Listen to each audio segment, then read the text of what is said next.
şeyxin cavabına şeyx necə cavab verir və bu məsələni necə təqrir eləyir və şeyxin təqrir elədiyi məsələ də budur. Şeyx buyurur, ikinci belə deyir, Allahdan başqasına dua edib, ondan kömək diləməyin, cəhənnəmdə əbədi qalan şirk, küfr olmasına dair Quran, sünnə və icmanın dəlalət etməsini zikr etməyinə gəldikdə, burada heç bir şübhə yoxdur. Heç bir şübhə yoxdur ki, kim şirk eləyərsə müşrikdir və əbədiyyən cəhənnəmdədir.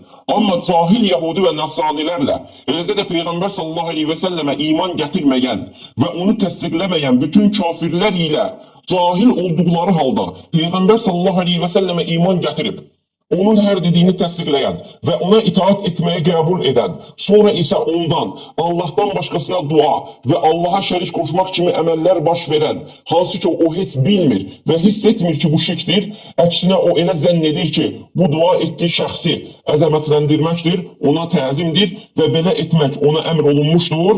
Buyurur ki, bunların hamısını bərabər tutmağına gəldikdə isə, bunların ikisinin də bərabər olduğunu zikr etməyin açıq aydın xətadır. Bunların ikisini də eyni tutmağının xəta olmasına və bunların arasında fərqin olmasına kitab, sünnə, sahabi və onlara yaxşı işlərdə tabi olanların, yəni tabeinlərin icması dəlalət etmişdir. Əhl-i sünnə və cəmaatın usullarındandır, qaydalarındandır ki, mütləq küfrlə müəyyən küfrün arasında fərq qoymaq.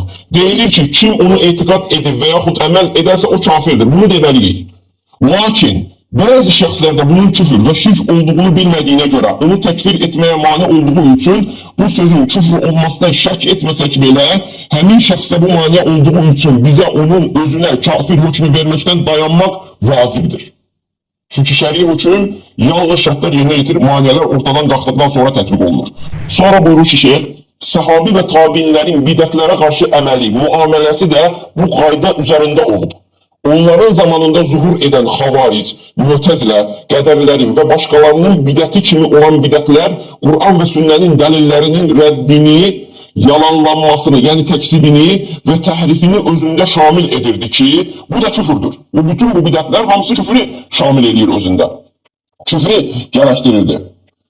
Lakin onlarda təvil olduğu üçün sahabi və tabinlər onları şəxsən təkfir etməkdən imtina etdilər. Xavariclərin şəfaət dəlilləri ilə böyük günah sahibinin İslamına və imanına dəlalət edən dəlillərini yalan sayıb, təksib edib, sahabə və müsəlmanların qanlarını halal görmələri və mütəzilələrin böyük günah sahibinin şəfaətinə aid dəlilləri yalanlayaraq qədəri, yəni şəfaətə aid böyük günah sahibinin şəfaətinə aid olan dəlillər mütəvatir dəlillərdir, mütəvatir qismində olan hədislərdir. Lakin mütəzilər onların hamısını yalan saydılar. Necə şeyx burada deyir ki, şəfaətinə aid dəlilləri yalanlayarak, yəni təksib edərək, qədəri və Allahın bütün sifətlərini inkar etmələri və bundan başqa etiqadları ilə təvili ucbatından Allahdan başqasına dua edib ondan kömək diləməyin icazəli olduğunu sayanın arasında heç bir fərq yoxdur. Onun da küfrü küfürdür, bunun da küfrü küfürdür. Onun da təvili təvildir, bunun da təvili təvildir. Bismillahirrahmanirrahim. Bismillahirrahmanirrahim. Elhamdülillahi Rabbil alemin. والصلاة والسلام على أشرف الأنبياء والمرسلين سيدنا ونبينا ومولانا محمد وعلى آله وأصحابه أجمعين أما بعد. Mədinə elm əhlindən, dəvətçilərindən birinin bir dərsini dinlədim. Şeyx Abdurrahman Əs-Sə'dinin icmasını zikr edir, onun icmasından danışır. Həmin səsi qoyacağıq inşallah. Nə üçün səsi qoyacağıq ki, biraz uzun olduğu üçün onu təkrar etmək istəmirəm. Həm də ki, ola bilər ki, onun adından yalan danışmış, onun demədiyi şeyləri demiş olaram. Bu böhtan olmasın. Ümumən məğzi nədir? Bu icmadan çıxartdığı nəticə, icmadan fəhm etdiyi, başa düşdüyü, qənaətə gəldiyi budur ki, əsli kafir ilə müsəlman arasında təkfir məsələsində fərq vardır. Yəni, əsli kafirə hüccət çatsa da, çatmasa da, o müşrikdir, kafirdir, kafir olaraq adlandırılır və əbədi cəhənnəmlikdir. Özünü İslama nisbət edən kəsə gəldikdə isə, müsəlman olduğunu iddia edən kəsə gəldikdə isə və yaxud müsəlmana, həqiqi müsəlmana gəldikdə isə, əgər o cahilliyi ilə böyük şirk edərsə, Allah ilə yanaşı Allahdan qeyrisinə ibadət edərsə, ibadətin hər hansı bir növünü Allahdan qeyrisinə yönəldərsə, yəni Allahdan qeyrisinə dua edər, Allahdan qeyrisinə qurban kəsər və s. Bu kəs cəhaləti ilə üzürlüdür və bu kəsə hüccət çatmayınca, şərtlər yerinə gəlib maneələr ortadan qalxmayınca o kəsə kafir, müşrik hökmü verilməz. O bu əməli ilə İslamdan çıxmaz. Cahilliklə, təqlidlə, təvillə edərsə bununla İslamdan çıxmaz. Bu müsəlman olaraq qalar ta ki hüccət iqamə olunana qədər. Yəni mənim icmaya bir etirazım yoxdur. Nəticədə icma əhl-i-sünnətin 4 dəlil qaynağından biridir. Əgər icma varsa, alə rə'si və lə'ayni, başım və gözüm üstə. Ancaq biz oxuduqda, araşdırdıqda fərqli şeylərə rast gələ bilirik. Təbii ki, mən sıradan elm tələb etməyə çalışan birisiyəm. Nəyisə düzgün anlamaya bilərəm. Cahilliyim məsələləri düzgün fəhm etməməyə səbəb ola bilər. Siz isə doktorantura üzrə təhsil alan birisisiniz. Yəni, ona görə mənim bu danışacaqlarım şeyləri rəddi adlandırmaq biraz uyğun olmaz məncə. Mən bunu rəddi adlandırmıram. Çünki mənim ona səviyyəm çatmaz. Həqiqətən özümdə bu səviyyəni görmürəm ki, doktorantura üzrə təhsil alan birinə mən hər hansı bir elmi rəddiyə verim. Xeyr. Sadəcə bir xahişim var. Xahişim odur ki, bu məsələlərə açıqlama verilsin ki, ən azı özünün də dediyi kimi İbn Teymiyyə rahimehullah buyurur ki, elm tələbəsinə vacibdir ki, üsulu öyrənsin. Yəni, ümid edirəm ki, bu məsələlərdə açıq qalan suallara, cavabsız qalan suallara üsulu üzrə cavab veriləcək. Bir neçə məsələlərə toxunacağım. Bu icmadan və yaxud bu danışıqdan çıxartdığım bir neçə məsələlərə toxunacağım. Birinci, Əhl-i-Sünnə vəl-Cəmaə qatında İslama intisab olunan, İslama nisbət olunan bir kəsin cahilliyi ilə dinin üsullarında cahilliklə küfr edərsə, Allah ilə yanaşı Allahdan qeyrisinə ibadət edərsə, ibadətin hər hansı bir növünü Allahdan qeyrisinə yönəldərsə, cahilliklə, təqlidlə, təvillə bunu edərsə, həqiqətən Əhl-i-Sünnə vəl-Cəmaə qatında icma ilə bu kəs üzürlüdür, yoxsa yox? İkinci məsələ sahabənin icması. Yəni, sahabə həqiqətən bu kəsin deməyindən belə çıxdı ki, sahabə, tabein və ətbə tabein Allah ilə yanaşı Allahdan qeyrisinə ibadət edən kəsin cahilliklə Allah ilə yanaşı Allahdan qeyrisinə ibadət edən kəsin üzürlü olmasında icma etmişdir. Həqiqətən belə bir şey varmı, yoxsa yox? Üçüncü məsələ isə mütləq müəyyən məsələsi. Yəni, bir kəsdə bir küfür feil görüldükdə, bir şirk əməl görüldükdə deyirik ki, onun etdiyi əməl küfürdür, yəni mütləq olaraq bu kafirdir, bu əməli edən mütləq olaraq kafirdir, amma müəyyənə gəldikdə o kəsə hüccət lazımdır. Şərtlərin yerinə gəlib maneələrin ortadan qalxması lazımdır. Bu qayda bütün məsələlərə, dinin əsli olan tövhid, şirk, dinin açıq məsələlərinə də aiddir, yoxsa burada təfsilat var. Bu üç məsələ üzərində danışacağam. Gələk birinci icma məsələsinə. Əgər Şeyx Əs-Sə'dinin, Abdurrahman Əs-Sə'dinin iddia etdiyi kimi tövhiddə, dinin üsullarında cəhalət, təvil, təqlid üzürlüdürsə, onda aşağıda zikr edəcəyim şeylər nədir? Məsələn, İmam Qarrafi Əl-Maliki rahimehullah Şərh-ü Tənkihul Fusul adlı əsərinin 439-cu səhifəsində buyurur ki, Ələ innəlləhə ləm yuəzzir bil cəhli fi usuliddin. Bil ki, fi usuliddin icma'an. Bil ki, Allah dinin üsullarında icma ilə cəhaləti üzür görməmişdir. İcma ilə. İmam Qarrafi Əl-Maliki rahimehullah bunun əksini iddia edən bir icma zikr edir ki, dinin üsullarında Allah icma ilə cəhaləti üzür görməmişdir. Yenə Əl-Furuq adlı əsərinin 2-ci cild 149-cu səhifəsində buyurur ki, Üsul-i dində cəhalətə etibar olunmaz. Səhih əqidənin soruşaraq və araşdıraraq öyrənmək lazımdır. Kim cəhaləti səbəbilə bir əqidəyə bağlanarsa, açıq şəkildə günaha girmişdir və məzhəblər arasındakı məşhur görüşə görə bu günahkar bir kafirdir. İctihadındakı xatası ilə üzürlü deyil. Yenə Şeyx Abdurrahman bin Hasan, Nəcid üləmasının böyüklərindən mücəddid, ikinci mücəddid deyilən Şeyxul İslam Muhammed bin Abdülvahabın nəvəsi, Fəthül Məcid əsərinin müəllifi buyurur ki, alimlər istiqamət mənhəcində olmuşlar. Onlardan heç biri, əgər bir kəs küfür söz desə və ya küfür əməl etsə, bunun kəlmə-i şəhadətə zidd olduğunu bilməzsə, cəhalətinə görə üzürlüdür deməmişdir. Fətava Əimmətin Nəcidiyyə 3-cü cild 232-ci səhifədə. Nə buyurur? Buyurur ki, bir kəs küfür söz və bir küfür əməl edərsə və bunun kəlmə-i şəhadəti pozduğunu bilməsə, yəni cahildirsə, bu kəsi üzürlü görməmişdir. Heç bir alim belə bir şey deməmişdir. Bu da bir icmadır. Yine Şeyx Əbu Büteyn rahimehullah Əl-İntisar adlı əsərində 46-cı səhifədə buyurur ki, hər məzhəbdən alimlər sayılması mümkün olmayan sayda sahibini küfrə salan sözlər, feillər və etiqadlar zikr etmişlər və bunları inatçılara xas etməmişdirlər.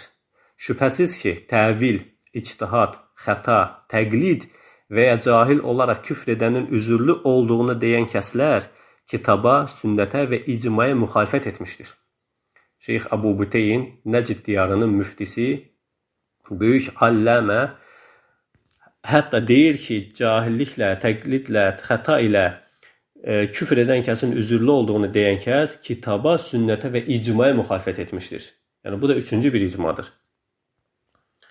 Yəni şeyx buyurdu ki, hər bir məzhəbin alimləri sayılması mümkün olmayacaq qədər doğrudan da belədir. Bəli, 4 məzhəbin hamısının imamları və digər alimləri dinin üsullarında cəhalətin üzür olmadığını deyiblər. Yüzlərlə belə nəqillər var. Yenə Suyuti, İmam Zərkəşi Əş-Şafi'dən, rahiməhullahdan buyurur ki, heç kəsin cəhaləti ilə üzürlü olmadığı məsələlərə gəldikdə isə, bu şəri hökmləri və tövhidin dəlillərini əhatə edən, heç kəsə qarışıq, çətin gəlməyən məsələlərə aiddir. Tövhidin dəlillərini və şəri hökmləri əhatə edən, heç kəsə çətin gəlməyən məsələlərə aiddir. Əl-İtqan fi ulumul Quran, Quran təfsirində belə buyurur. Yenə İbn Qayyim rahimehullah İğasatul Ləhvan adlı əsərində buyurur ki, Əbül-Vəfadan, yəni Əbül-Vəfadan çox gözəl bir bölüm gördüm. O belə deyir, cahillərə və avamlara mükəlləfiyyət çətin gəldikdə, şəriətin hökmlərindən üz çevirdilər, üz çevirərək başqa hökmlərə yönəldilər. Mənə görə bu kəslər bu hökmlərinə görə kafirdirlər. Məsələn, qəbri təzim etmələri, türbəyə çevirmələri, ehtiyaclarını onlardan istəmələri, təbərrük məqsədi ilə oradan torpaq götürmələri, Lat və Üzzaya ibadət edənlərə tabi olaraq onlara əskilər bağlamaları və s. Əbu Büteyn rahimehullah İbn Aqilin bu kəsləri cahil adlandırması və cəhalətlərini ifadə etməsi ilə bərabər onları necə təkfir etdiklərinə bax deyir. Əl-İntisar surəsi 74-cü səhifədə buyurur ki, İbn Aqilin bu kəsləri cahil adlandırması, necə ki İbn Aqil nə dedi? Cahillərə və avamlara mükəlləfiyyət çətin gəldikdə. Sonra isə deyir ki, mənə görə onlar kafirdirlər. Buyurur ki, sən İbn Aqilin onlara birinci cahil adlandırıb sonra da onlara kafir deməsinə bax.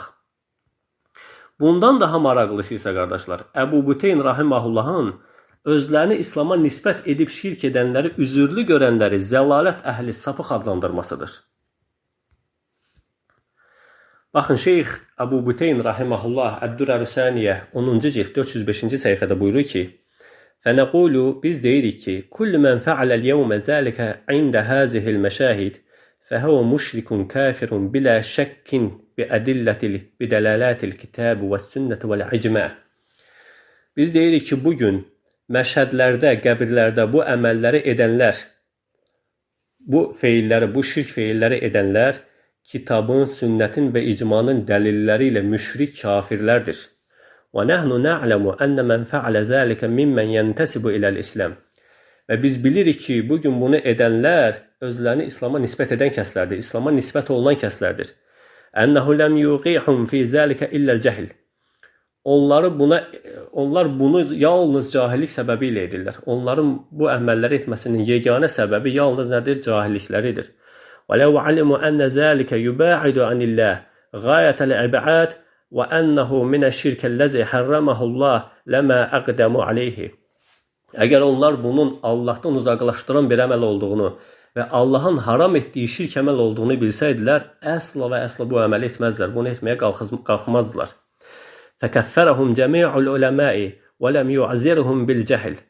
Amma buna baxmayaraq bütün alimlər, cəmi'ul uləmə, bütün alimlər onları təkfir etmişdir və onların cəhalətini üzür görməmişdir.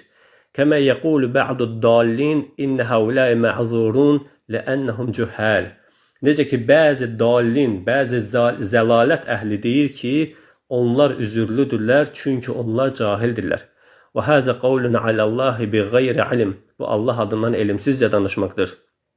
Necə ki, Allah Azze və Cəllə buyurdu ki, fəriqən hədə və fəriqən haqqa aleyhimud dalalə, innəhum ittəğəzə şəyatinə avliyəə min dunilləh. Bir firqə hidayət oldu, bir firqə isə zəlaləti haqq etdi. Onlar Allah'dan qeyri şeytanları özlərinə dost tutdular. Yəni, baxın, bu da ya 4-cü ya da 5-ci bir icma.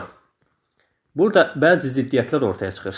Şeyx Əbu Büteyn rahimahullahın bu zikr etdiyi icmaya görə Şeyx Abdurrahman Əs-Səadi və digər şirk edənləri üzr görənlər zəlalət əhli olması gərəkdirir. Digər şirk edənləri üzürlü görənlərin zəlalət olması nə edir? Lazım edir. Bunu necə həll edək? Bunu necə yoluna qoyaq? Həmçinin Şeyx Əbu Büteyn rahimahullah dallun dedikdə qəsd etdiyi kimlərdir? Kafirlər, müşriklər. Hardan bilirik? Yəni Muhammed bin Abdülvahhab rahimahullahın bu sözü onu təsdiqləyir. Yəni Şeyx Əbu Büteyn rahimahullah özü şeyxin nəslindən olmasa da, şeyxin övladlarından, nəvələrindən elm almış, şeyxin tələbələrindən elm almış ən məşhur Nəcid imamlarındandır. Şeyx Muhammed bin Abdülvahhab rahimahullah buyurur ki, fə'ləm ənəl kələmə fi həzihil məsələtə səhlun alə mən yəssərəhullahu aleyhi. Bil ki, bu məsələ haqqında danışmaq, bu məsələlər haqqında danışmaq Allahın asanlaşdırdığı kəslərə asandır. Biz səbəbə ənə uləmə'əl müşrikinəl yevmə yuqirunə ənəhu şirkul əkbər. Bunun səbəbi bugün müşriklərin alimləri bu əməllərin böyük şirk olduğunu iqrar edirlər, etiraf edirlər. Bugün insanların qəbirlərdə, məşhədlərdə etdikləri bu şirklərin böyük şirk olduğunu iqrar edirlər. Və lə yunkiriyunahu, onu inkar etmirlər.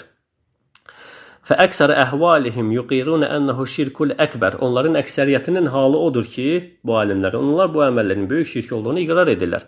Və ləkin yə'təzirunə bi ənə əhləhu ləm təbliğhum dəvə. Lakin onlar əhlinə, bu şirk əhlinə dəvət çatmadığı üçün onlar üzürlü görürlər. Şirk əhlini üzür görməsinin səbəbi nədir? Onları dəvətin çatmaması səbəbi ilə nə edirlər? Üzürlü görürlər. Yəni, qardaş, sual yaranır, suallar verirəm. Kimlərdir bu şeyxlərin zamanında yaşayıb, şeyxlərin qəsd etdiyi kəslər? Kimlərdir görəsən özünü İslama nisbət edənlərin cəhalətini üzür görənlər ki, şeyxlər onları dallun, müşriklərin alimləri adlandırır? Bizim zamanımızda eyni şeyxlərin zamanında olduğu kimi şirk edənlərə üzür gətirib, onları etdiyi şirklərinə görə təkfir etməyənlər kimlərdir? Yenə İbn-i Teymiyyə rahiməhullah şirk dualarından bəhs edərkən buyurur ki, Allahdan başqa ölü və ya qeybdə olan birinə dua edərək belə deməsidir. Ey seyyidim filan kəs, mənə yardım et. Bunlardan daha böyüyü isə müşrik cahillərin belə deməsidir. Məni bağışla, günahlarımı bağışla. Müşrik cahillər olaraq vəsf edir. Şübhəsiz ki, Şeyxülislam kimləri qəsd edir? İslama intisab olunan kəsləri. Yenə İmam Şafi rahiməhullah Ər-Risalədə buyurur ki, elm iki növdür. Əqli başında olan heç kəsin cəhalətlə üzürlü olmadığı ümumi elmlər. Deyildi ki, bunlar hansılardır? Dedim ki, 5 vaxt namaz, Ramazan orucu, həc, mallardan zəkat vermək, zinanın, adam öldürməyin, oğurluğun haram olması və s. Bu növdən olan hökmlərin dəlilləri Allahın kitabında və İslam əhlinin yanında ümumi olaraq bilinməkdədir. Yəni, İmam Şafi nəinki dinin üst əslində, tövhid məsələsində, dində bilinməsi zəruri olan məsələlərdə belə, namaz, oruc, həc kimi məsələlərdə belə cəhalət üzür görməmişdir. Yəni, Abdurrahman bin Hasan rahiməhullah Fətavə Əmmətin Nəcdiyyə əsərinin 3-cü cild 231-ci səhifəsində buyurur ki, hər kafir xatalıdır. Müşriklər salih kimsələrə ibadət etmə səbəbi, müşriklərin salih kimsələrə ibadət etmə səbəbi təvilləri səbəbiylədir. Bununla bərabər onlar xətaları və təvilləri səbəbilə üzürlü deyirlər. Yine İmam Şevkani rahimehullah bu kəslərin etdiklərinin şirk olduğunu bilməməsini bəhanə gətirənlərə rəddiyə verərək buyurur ki, əgər sən desən ki, ölülər haqqında bu etiqada sahib olan kəslər bu etdiklərinin şirk olduğunu bilmirlər, hətta onlardan birinin boynuna qılınc dayasan, nə Allaha şərik qoşduğunu, nə də şirk etməyi təsdiq etməz. Hətta bunun şirk olduğuna dair az bir şey bilsə, yenə bunu etməz. Mən deyirəm ki, bəli, məsələ sənin dediyin kimidir. Amma sənə gizli qalmamalıdır ki, riddətin səbəblərində elmə etibar edilməz. Yəni, dediyin sözün və ya etdiyin şirkin küfür olmasında sənin onu bilib bilməməyinə etibar edilməz. Ər-Risalətus Sələfiyyə 8-ci cild 23-24-cü səhifədə. Baxın, bir tərəfdə ümmətin imamlarından kifayət qədər zikr olunan açıq icmalar ki, tövhiddə cəhalət, təqlid, təvil, xəta, üzür deyil. Hətta üzür görənləri tənqid etməsi, dallun, müşriklərin alimləri deməsi və əlavə onlarla elm əhlindən əlavə nəqillər. Digər tərəfdən isə Şeyx Abdurrahman Əs-Sə'dinin icması. Yəni, necə edək? Bu ziddiyyəti necə cəm edək? Siz özünüz də dediyiniz kimi mütəşabihləri tərk edib möhkəmlərə baş vurmalıyıq. Burada mütəşabihlə möhkəmi necə ayıraq? Bəlkə yuxarıda zikr etdiyim bütün dəlillər, icmalar mütəşabihdir. Şeyx Abdurrahman Əs-Sə'dinin icması isə möhkəmdir. Yoxsa əksinə, əgər buna baş vursaq, möhkəm və mütəşabih məsələsinə baş vursaq, təbii ki, mənim zikr etdiyim icma və nəqillərin mütəşabih olduğunu deməzsən. İnanmıram ki, belə bir şey deyəsən, əsla inanmıram. Əksinə, Şeyx Abdurrahman Əs-Sə'dinin icması mütəşabihə daha çox yaxındır. Nə üçün? Bəzi səbəblərə görə. Yəni, ən azı iki yöndən bu icma demək olar ki, etibarsızdır, mütəşabihdir. Birinci, şeyxin ən yaxın tələbələri, içində İbn Bazın da olmaqla, yəni İbn Baz da olmaqla, bu icmaya müxalifət edən kifayət qədər sözlər mövcuddur. Həmçinin Ləcnətü Daimənin bu icmaya müxalifət edən kifayət qədər sözləri vardır. Məsələn, Şeyx İbn Baz buyurur ki, alimlər bu məsələləri və İslamı pozan şeylər haqqında fiqh kitablarında zikr ediblər. Kim bu məsələni yaxşı bilmək istəyirsə, Hənəfi, Şafi, Həmbəli, Maliki elm əhlinin kitablarına müraciət etsin. Heç kəsin bu məsələdə cəhalət iddiası ilə üzürlü olması caiz deyildir. Çünki bu məsələlər müsəlmanlar arasında məlum olan məsələlərdir. Bunların hökmü Allahın kitabında və Rəsulunun sünnətində açıqdır. Yəni, bu məsələlərdə açıq cəhalətin üzürlü olmadığını bəyan etmişdir. Yəni, Şeyx İbn Baz deyir ki, özünə tövhidin mənasını öyrədəcək bir kəs gəlmədiyi üçün cahil olaraq ölən kəs müşrikdir. Özünə tövhidin mənasını öyrədəcək bir kəs gəlmədiyi üçün cahil olaraq ölən kəs müşrikdir. Cənazəsi daşınmaz, namazı qılınmaz, dua edilməz, bağışlanma diləməz. Bağışlanma dilənməsi bu kəslər üçün caiz deyildir. Fətava Əimmətin Nəcdiyyə 3-cü cild 339-cu səhifədə. Yəni, Şeyx İbn Baz cəhalətin üzür olub-olmadığı haqqında suala cavab verərkən buyurur ki, cəhalətin üzür olub-olmaması təfsilatlı məsələdir. Hər kəs cəhalətinə görə üzürlü deyildir. İslamın gətirdiyi, Rəsulun bəyan etdiyi və müsəlmanlar arasında yayğın olan məsələlərdə cəhalət üzürlü deyildir. Xüsusilə əqidə və dinin əsilləri ilə əlaqəli məsələlərdə. Bəzi insanlar dində bilinməsi zəruri olan məsələlərdə cəhalət iddia edərsə, məsələn, şirk və Allahdan başqasına ibadətlə əlaqəli məsələlərdə, namazın, orucun, zəkatın vacib olması kimi məsələlərdə bu iddia əsla qəbul edilməz.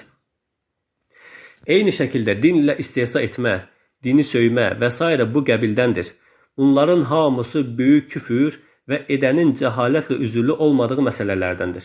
Yəni, onu da qeyd edim ki, sizin əqidənizə görə, Mədinə elm tələbələrinin dəvətinə görə Allahı söyən, dini söyən cəhalətlə üzürlü deyil. Yəni, bu mən belə bilirəm inşallah. Düzdür, əksini iddia edilənlər də var ki, xeyr, onlar üzürlü görür. Amma yəni, ən azından mənim eşitdiyim, sizin dilinizdə eşitdiyim ki, siz Allahı söyəni, dini söyəni üzürlü görmürsünüz.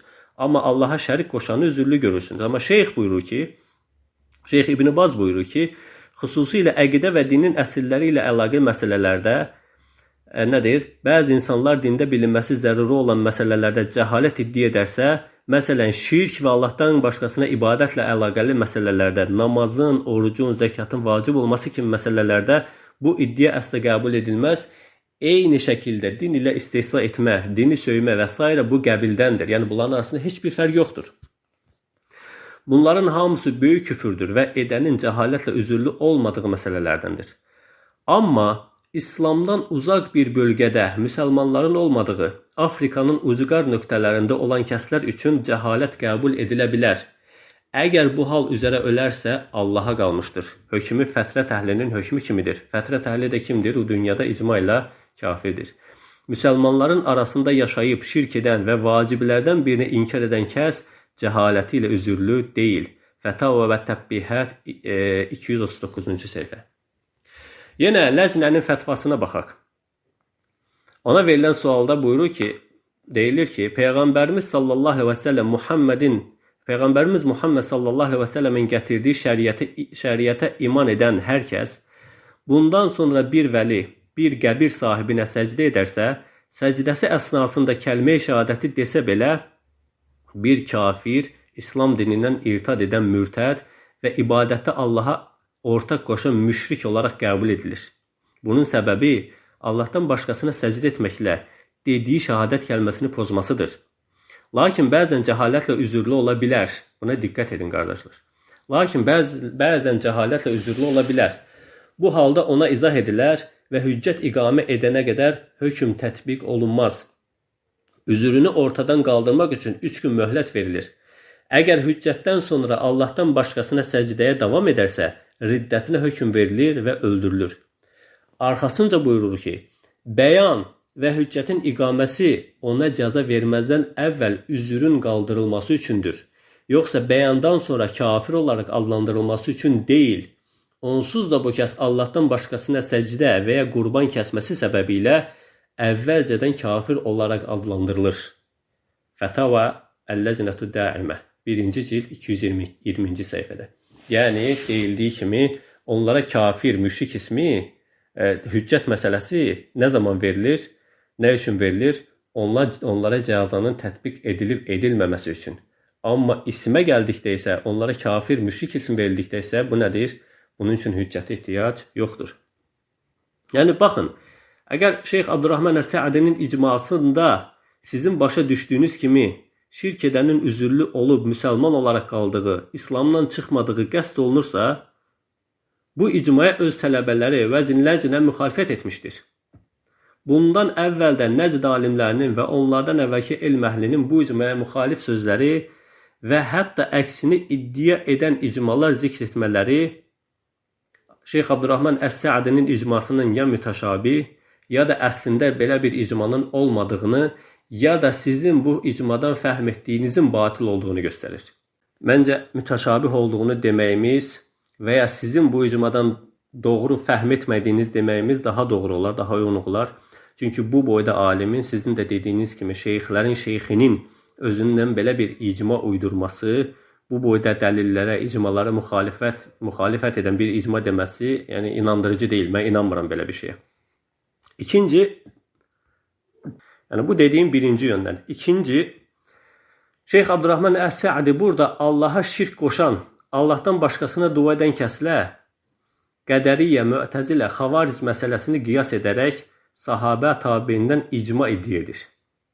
Yəni, sanki səhabə və tabiin cahilliklə Allahdan başqasına dua edənin üzürlü olduğunu, İslamdan çıxmadığını demiş və bu barədə icma etmişdir. Yəni, sahabə və tabiinə görə sanki Allah ilə yanaşı Allahdan qeyrisinə ibadət edən cahilliklə bunu edirsə, icma ilə üzürlüdür. İslam dinindən çıxmır. Halbuki, belə bir şey iddia etmək batillərin ən batilidir. Deyil icma, nə sahabədən, nə tabiindən Allahdan başqasına ibadət edənin üzürlü müsəlman olması haqqında, cahildirsə İslamdan çıxmaması haqqında bir nəqil belə gətirmək mümkün deyil.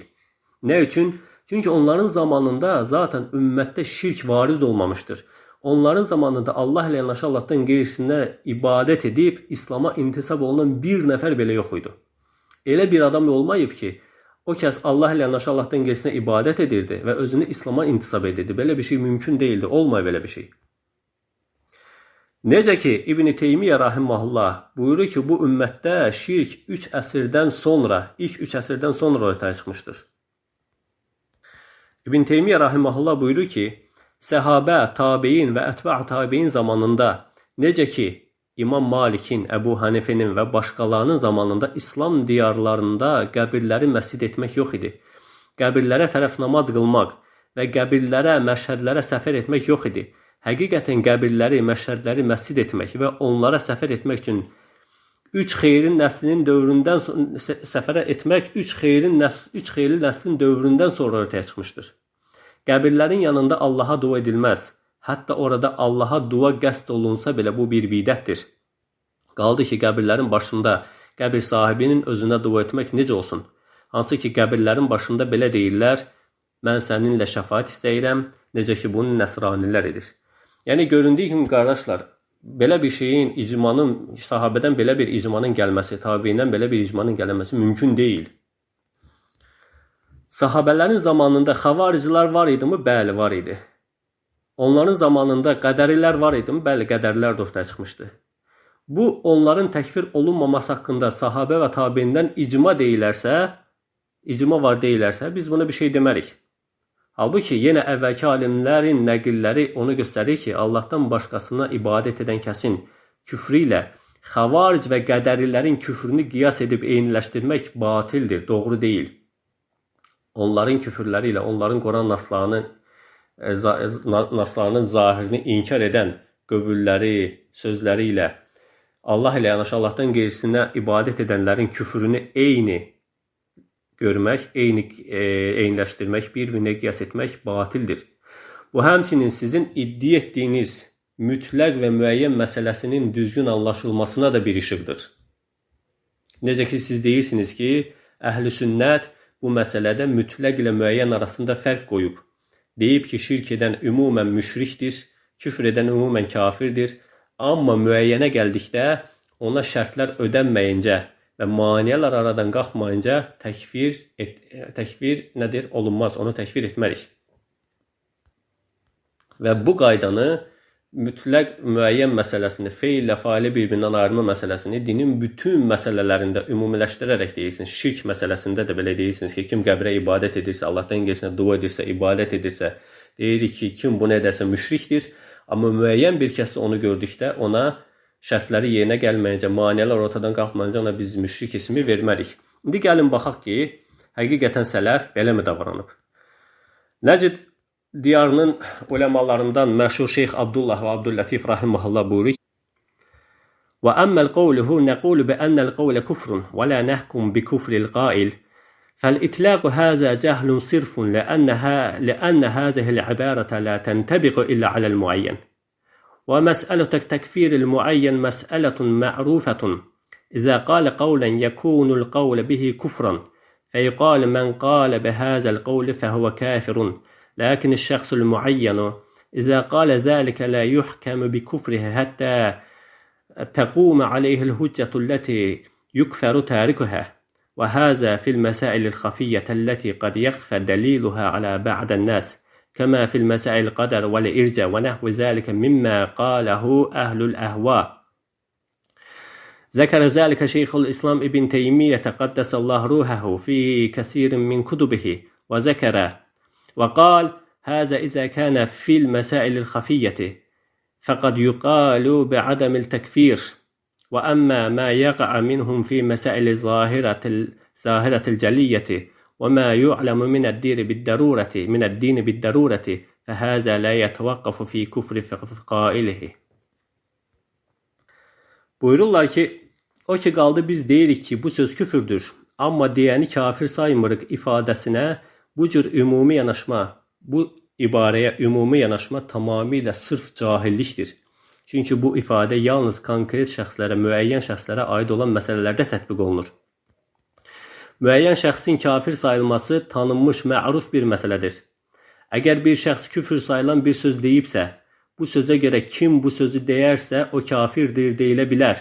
Lakin həmən konkret, həmin müəyyən şəxs bu sözü deyibsə, onun kafir sayılması üçün ona küfrə səbəb olan dəlil çatdırılmalı və o dəlili inkar etməlidir. Onu inkar edəcək bir hüccət çatdırılmalıdır. O hüccəti inkar etdikdən sonra nə olur? Təkfir olunur. Bu elə məsələlərdə baş verir ki, onların dəlili bəzi insanlar üçün xəfi qalır, gizli qalmışdır. Məsələn, qədər, irca və bu kimi hava əhlinin söylədiyi məsələlər. Bunu Şeyxülislam İbn Teymiyyə rahimehullah öz kitablarının bir çoxunda qeyd etmişdir. O demişdir, əgər bu məsələ gizli məsələlərdə baş verərsə, o zaman kafir sayılmaya bilər. Lakin əgər bu açıq-aşkar, aydın məsələlərdə və ya dinin zəruri bilinən hökmlərində baş verərsə, o zaman bu sözü deyənin kafir sayılmasında tərəddüd edilmir.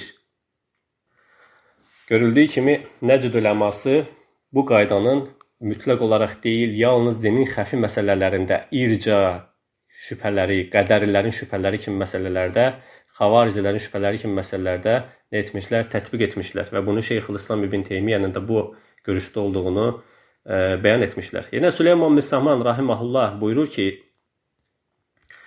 فَمَنْ كَانَ مُؤْمِنًا بِاللّٰهِ وَرَسُولِهِ بَاتِنًا وَظَاهِرًا لَكِنَّهُ اجْتَهَدَ فِي طَلَبِ الْحَقِّ فَأَخْطَأَ وَغَلِطَ أَوْ جَهِلَ أَوْ تَأَوَّلَ فَإِنَّ اللّٰهَ يَغْفِرُ لَهُ تَأْوِيلَهُ وَخَطَأُهُ كَائِنًا مَنْ كَانَ في مسائل النظرية أو علمية ومنشأ الغلط أن هؤلاء لما سمعوا كلام شيخ الإسلام في بعض الأجوبته يقولوا بعدم التكفير الجاهل والمجتهد والمخطئ والمتأول ظنوا أن هذا يعم كل خطأ والجهل والاجتهاد والتأويل وأجملوا ولم يفسلوا وهذا خطأ محتون.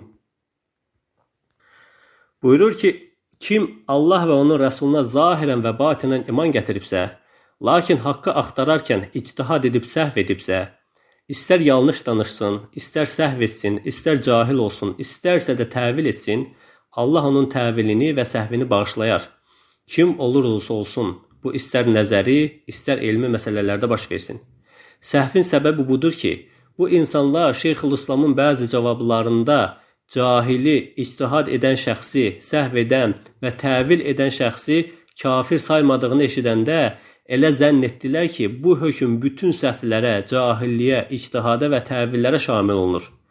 Onlar ümumi yanaşdılar. Bu qayda İbn Teymiyyənin bunu deyən kafirdir, amma müəyyənə gəldikdə təkfir olunmur, cahillik üzürlüdür sözünə ümumi yanaşdılar. Fərqləndirmədilər. Bu isə tamamilə bir səhvdir.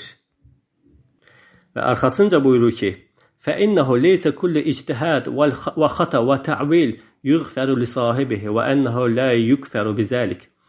O demək deyil ki, hər bir ictihad, xata və təvil sahibi bağışlanır və bununla təkfir olunmur.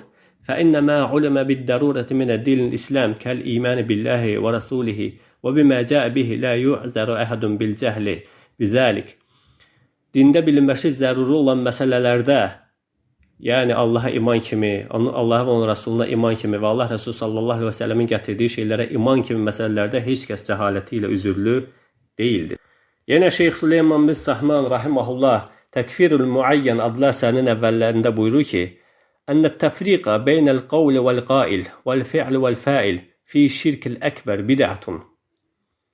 Böyük şirkdə feillə faili bir-birindən ayırmaq, söz ilə sözü deyəni bir-birindən ayırmaq bidətdir. Böyük şirkdə feillə faili bir-birindən, sözlə sözü bir-birindən ayırmaq bidətdir. Yəni, ümumiləşdirərək, bu şirk edirsə, şirk edən feilə deyirik, bu şirkdir, failinə gəldikdə isə ona müşrik demirik, hüccət iqamə olunana qədər. Bunu belə etmək nədir? Bidətdir. Yəni, şeyx buyurur ki, İnnəl ədillətə alət təkfiril muslimis salih İzə əşrəkə billəhi və sərə mə'al müşrikinə aləl muvahhidin və ləv ləm yüşrik əksəru min ən tuhsəru fi kəlamilləh və kəlami rasulihi və kəlami əhlil ilm kullihim illə ən yəkuna məkruhən əv əxtəə və lə yu'zəru bil cəhl və tə'vil və əmmə məsəil zahirətü ləti غير التوحيد كالصلاة والصيام والتحريم الخمر ومما أجمع على تحريمه فهذه من أنكر شيئا منها أو استحل شيئا منها فإنه يكفر ولا يتوقف في تكفيره ولا يعذر بالجهل إلا أن يكون مكرها أو مخطئا فهذا إن كان لديه مانع يمنعه من التكفير فيقال له فعل كفر وهو ليس بكافر وأما مسائل الخفية التي يحتاج إلى إزالة شبهات وفهم الهجة فهي التي تقال فيها مقولة فعل كفر وفاعل ليس بكافر. Buyurur ki, salih bir müsəlman Allahla yanaşı başqasına şərik qoşarsa və müşriklərlə birlikdə muvahhidlərə qarşı çıxarsa, hətta özü birbaşa şirk etməsə belə, onun kafir sayılmasına dair dəlillər o qədər çoxdur ki, bunları Allahın kəlamında və Peyğəmbərimiz sallallahu aleyhi və səlləmin sözlərində və bütün alimlərin sözlərində saymaq mümkün deyil. Bu hökm yalnız o zaman istisna edilir ki, həmin şəxs ikrahı olsun və ya xata etsin. Lakin cahillik və təvil üzür sayılmaz. Tövhidin xaricindəki açıq məsələlər, namaz, oruc, içkinin haramlığı və ümumi ittifaq edilmiş haramlar, bunlardan birini inkar edən və ya halal sayan şəxs kafir sayılır. Onun kafirliyində tərəddüd edilmir və cahillik üzür sayılmır. Yalnız ikrah halında olması və xata etməsi istisna. Bu zaman əgər onun küfründən saxlayan bir maniyə varsa deyilir, onun əməli küfürdür, lakin özü kafir deyil. Amma gizli məsələlər, yəni şübhənin aradan qaldırılması və dəlilin başa düşülməsi, fəhmül hüccə, hüccətin fəhm edilməsi tələb olunan bu cür məsələlərdə deyilir ki, onun əməli küfürdür, lakin edən kafir deyil. Yəni görüldüyü kimi bütün bu nəqillərdən nə görürük? Mütləq müəyyən məsələsi yalnız xəfi məsələlərə aiddir. Yəni İbn Teymiyyə rahimehullah buyurur ki: "Və haqiqatul əmri fi zalik annal qawla qad yakunu kufran və yatluqul qawla bi takfir sahibihi feyqalu men qala kaza fehuve kafirun lakinne'ş-şahs'el muayyen allazi qalahu la yuhkam bi kufrihi hatta taqum alayhi'l hüccetu allati yekfuru tarikuha." Deyir, işin həqiqəti budur ki, bəzən bir söz küfür ola bilər və bu sözün sahibinə mütləq mənada küfür isnad edilir və hər kim belə desə kafirdir deyilir. Amma bunu söyləyən müəyyən şəxsə gəlincə, ta ki onu inkar edənin təkfir olunacağı risalət, hüccət ona iqamə edilməyincə o kəs təkfir edilməz. Fətava 23-cü cild 345-ci səhifədə buyurur. Muhammed İbn Abdülvahhab İbn Teymiyyə rahimehullahın bu sözünə şərh verərkən buyurur ki, qaldı ki şeyxin, yəni İbn Teymiyyənin hüccət iqaməsi ilə əlaqəli sözləri riddət və şirklə əlaqəli deyil. O, istər üsul, istərsə furu ilə əlaqəli olan cüzi məsələlərə aiddir.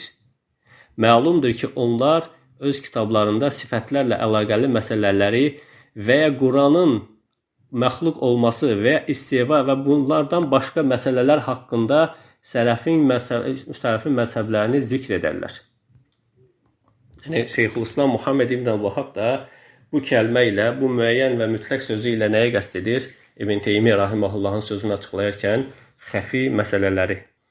Yəni, Şeyx Abdurrahman bin Hasan rahimehullah Davud bin Cərcisin tələbəsi Osmana verdiyi rəddiyədə belə buyurur.